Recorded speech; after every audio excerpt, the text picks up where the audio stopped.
નમસ્કાર સાથીઓ, જય કિસાન. હું આપનો રાજુ કરપડા. ગુજરાતમાં અને ખાસ કરી કાઠિયાવાડમાં એક કહેવત છે કે પાપ છાપરે ચડીને પણ પોકારે. ગઈકાલે વિસાવદરના માન્ય ધારાસભ્ય મીડિયા સામે આવ્યા, ફેસબુક લાઈવ કર્યું અને કહ્યું કે પોલીસે તો આમ કર્યું તેમ કર્યું, મારી બાનું અપમાન કર્યું, મારા ઘરે પોલીસ ગઈ, હેરાન કર્યા, આ બધુંય કહ્યું. અડધો કલાક માટે લોકોની સહાનુભૂતિ પણ મળી.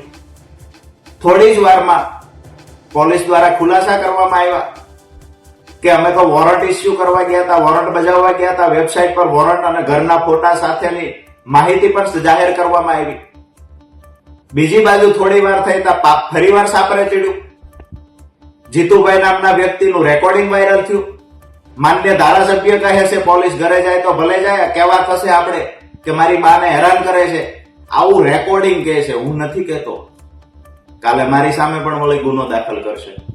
એઆઈ ના માસ્ટર માઇન્ડ બધા આમ આદમી પાર્ટીના નેતાઓ, જે લોકોએ હંમેશા એઆઈ નો દુરુપયોગ કર્યો છે, એ લોકો આજે આરોપ મુકતા થયા છે કે આ રેકોર્ડિંગ એઆઈ ના માધ્યમથી બન્યું છે.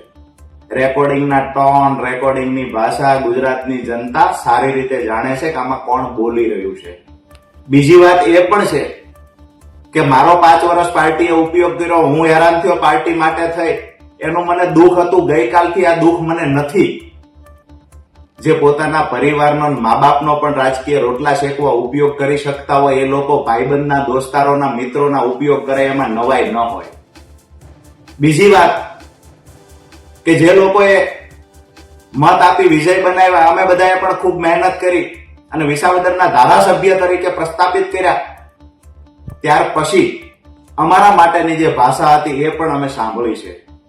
બે કોડીના લુખ્ખાઓ, લફંગાઓ અને ટકોરીની જે ભાષા હોય, વાયડીના, ટપલીના, લોકડીના, ઢીકડીના, આવી જે ભાષાઓ જાહેર જીવનમાં ન બોલી શકાય, આવી ભાષાનો પ્રયોગ પણ ધારાસભ્ય કરી રહ્યા છે. વિનંતી કરીએ છીએ કે અમે સંયમ રાખીએ છીએ, અમારા સંસ્કાર છે. ન બોલવાની ભાષા બોલવી અને લુખ્ખાઓની ભાષા બોલવી એ જેના સંસ્કાર હશે એ બોલી રહ્યા હશે.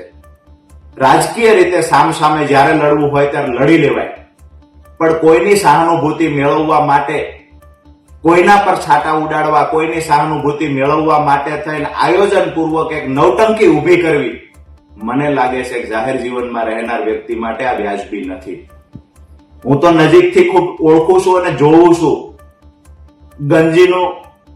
ગંજી જોકીની પહેરવામાં આવે અને શર્ટ રવિવારીનો પહેરવામાં આવે. આ આમ આદમી પાર્ટીના અમુક નેતાનું કામ છે.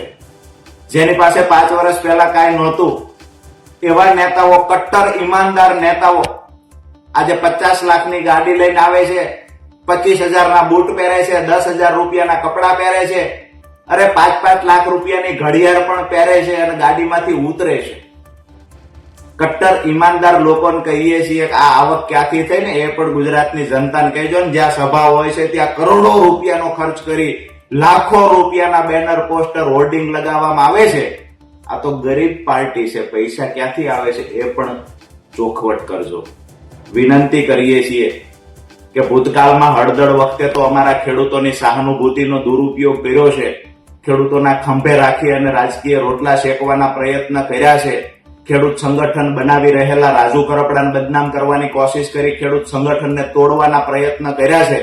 આગામી દિવસોમાં મહેરબાની કરીને વિનંતી કરીએ, હાથ જોડીને કહીએ છીએ કે અમારા ખેડૂતોના સંગઠનને તોડવાના પ્રયત્ન ન કરશો. સહાનુભૂતિ મેળવવા માટે પરિવારના સભ્યના ઉપયોગ મહેરબાની કરીને ન કરવા જોઈએ, આવું મારું અંગત માનવું છે. મા બાપનો ઉપયોગ સહાનુભૂતિ મેળવવા, રાજકીય રોટલા શેકવા કરવો કેટલું વ્યાજબી છે. આગળ જતા ગુજરાતની જનતાને કહીએ છીએ, ખેડૂતોને, મજદૂરોને કહીએ છીએ કે આવા લોકોને ઓળખવાની જરૂર છે. અત્યારે બે વાત સારી બોલશે, લોકોને ઉશ્કેરવાનું કામ કરશે, પણ ખરેખર એમની લડાઈથી કયા લોકોને ફાયદો થયો છે? સિંચાઈનું પાણી 2 ખેતર સુધી પહોંચ્યું, પાક નુકસાનનું વળતર 2 ખેડૂતને મળ્યું છે ખરા? એક પણ જગ્યાએ વળતર મુદ્દે રજૂઆત થઈ છે ખરા? આ બહુ વિચારવા જેવી વાત છે. માત્ર 4 દિવાલ વચ્ચે ગમે એને ગાળો બોલવી, પરિવારને હેરાન કરે છે, આવું કઈ સહાનુભૂતિ મેળવવી, મન લાગે છે આ રાજનીતિ એક લેવલ સુધી ચાલે છે, પછી લોકો ઓળખી જાય છે અને પાપ અંતે સાપરે ચડીને પોકારે છે, જે ગઈકાલે પોકાર્યું છે. કહેવામાં આવ્યું કે એઆઈ થી વિડીયો બન્યો છે, ઓડિયો બન્યો છે. અરે એઆઈ ના માહેર તો તમે બધા છો, કેસ કરી નાખો. જેવી રીતે મારી પર થયું, મેં FSL માં મોકલ્યો છે અવાજ, મેં કેસ કર્યો છે, તમે પણ કેસ કરો ડંકાની ચોટ પર. કહો જીતુભાઈ કોણ છે, જો સાચા હોય તો, દૂધે ધોયેલા હોય તો. વાસ્તવિકતા એ છે કે એ પાર્ટીમાં આ જ કામ કરવામાં આવે છે, લોકોની સહાનુભૂતિ સાથે કેવી રીતે ખિલવાડ થાય. આગામી દિવસોમાં ગુજરાતના ખેડૂતોને કહીએ છીએ કે જ્યાં આપણી ભલાઈ હોય, જ્યાં આપણા 2-5 કામ સારી રીતે થઈ શકતા હોય, કોઈ પણ પાર્ટી હોય, પણ આવા લોકોની સાથે રહેજો. સહાનુભૂતિ મેળવવા માટે માત્ર ને માત્ર પરિવારનો પણ ઉપયોગ કરી લે, ખેડૂતો ગરીબોનો ઉપયોગ કરી લે, આવા લોકોને ઓળખી જજો. આભાર. અમે તમને આપીશું પળેપળના સમાચાર. જો તમે અમારા નિર્ભય માર્ગ ન્યૂઝ ચેનલને સબસ્ક્રાઇબ કર્યું નથી તો અત્યારે જ નીચે આપેલા આઇકોન બટન પર ક્લિક કરીને સબસ્ક્રાઇબ કરો અને શેર કરવાનું ભૂલશો નહીં.